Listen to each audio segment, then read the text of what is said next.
পান রপ্তানির ক্ষেত্রে প্রত্যয়নপত্রের নামে হয়রানির শিকার হচ্ছেন ব্যবসায়ীরা। ফলে হাতছাড়া হবার আশঙ্কা দেখা দিয়েছে মধ্যপ্রাচ্যে পান রপ্তানির বাজার। রপ্তানি বাধাগ্রস্ত হওয়ায় সৌদি আরবের আমদানিকারকরাও বাংলাদেশ সরকারকে জানালেন তাদের উদ্বেগ। এমন পরিস্থিতিতে বিষয়টির সমাধানে বাণিজ্য মন্ত্রণালয়কে ব্যবস্থা নেওয়ার তাগিদ দিয়েছে সৌদির বাংলাদেশ কনসুলেট জেনারেল অফিসের বাণিজ্যিক উইং। আরও জানাচ্ছেন গোলাম কাদের রবু। বাংলাদেশের পানের একটি বড় বাজার মধ্যপ্রাচ্যের বিভিন্ন দেশ, বিশেষ করে সৌদি আরব।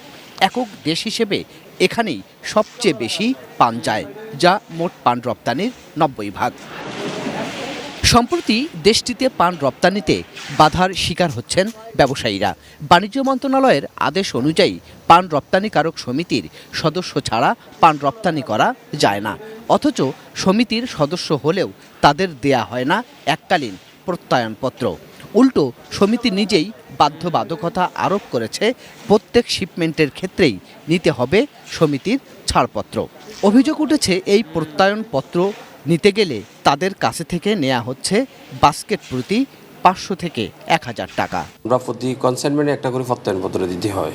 এটা হচ্ছে আমি টাকা যদি চাঁদা দিই আমাকে প্রত্যয়নপত্রটা দেন, যদি আমি চাঁদা না দিই আমাকে দিদিকে এক্সপোর্টারকে চাঁদা প্রত্যয়নপত্রটা ইস্যু করেন না। চাঁদাটা ওনারা বড় বাস্কেটে 17 কেজি বাস্কেটে 750 টাকা এবং 10 কেজি বাস্কেটে 500 টাকা করে ওদেরকে ফার বাস্কেটে দিতে হবে। দিলে তাহলে ওনারা আমাদেরকে সোনাটা দিবেন, নতুবা দিবেন না। এভাবে আমাদের এই দীর্ঘদিনে তৈরি করা মার্কেটটাকে ওনারা ধ্বংস করে দিচ্ছেন। তারা বলতেছে যে আমি শনিবার মঙ্গলবার জেদ্দা সেক্টরে মাল করব, বুধবার বৃহস্পতিবার মক্কা সেক্টরে মাল করব। এইভাবে তারা বার মেনশন করে দিচ্ছে, কিন্তু তারা এটাই জানে না যে কোন বারে কোন ফ্লাইটটা আছে। এই চাহিদা অনুযায়ী আমরা রপ্তানি করতে পারবো না। যেমন একটা কনসাইনমেন্টে আমাদের 500 বক্স 700 বক্স মাল যায়, কিন্তু তাদের কথা হচ্ছে যে আমরা মাসে 300 বক্সের উপরে মাল দিতে পারবো না।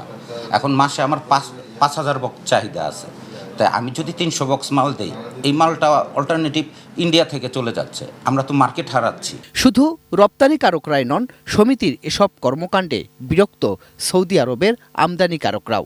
বাংলাদেশের অর্থ ও বাণিজ্য মন্ত্রণালয়ে চিঠি দিয়ে এ ধরনের চাঁদাবাজি আর সিন্ডিকেটের বিরুদ্ধে ব্যবস্থা নেয়ার দাবি জানিয়েছেন তারা। শেষ পর্যন্ত বিষয়টি সরকারের নজরে আনতে বাণিজ্য মন্ত্রণালয়ে চিঠি দিয়েছে সৌদির বাংলাদেশ কনসুলেট জেনারেল অফিসের বাণিজ্যিক উইং। তারা অবাধে পান রপ্তানি নিশ্চিতে ব্যবস্থা নেয়ার পরামর্শ দিয়েছে। রপ্তানি উন্নয়ন ব্যুরোর হিসাব বলছে 24-25 অর্থবছরে মোট পান রপ্তানি হয়েছে 2,14,48,283 মার্কিন ডলার, যার মধ্যে সৌদি আরবেই 1,91,87,359 ডলার। অর্থনীতি বিশেষজ্ঞরাও বলছেন দেশের স্বার্থেই বিষয়টির দ্রুত সমাধান হওয়া উচিত। সরকারকে এই মুহূর্তেই এটা দ্রুত সিদ্ধান্ত গ্রহণ করতে হবে। পান রপ্তানি করার ক্ষেত্রে যে ছাড়পত্র নিতে হয়, এই ছাড়পত্র নিতে গেলে যে 2 মাস 1 মাস 15 দিন সময় লাগতেছে, এটাকে এখনই বাতিল করতে হবে।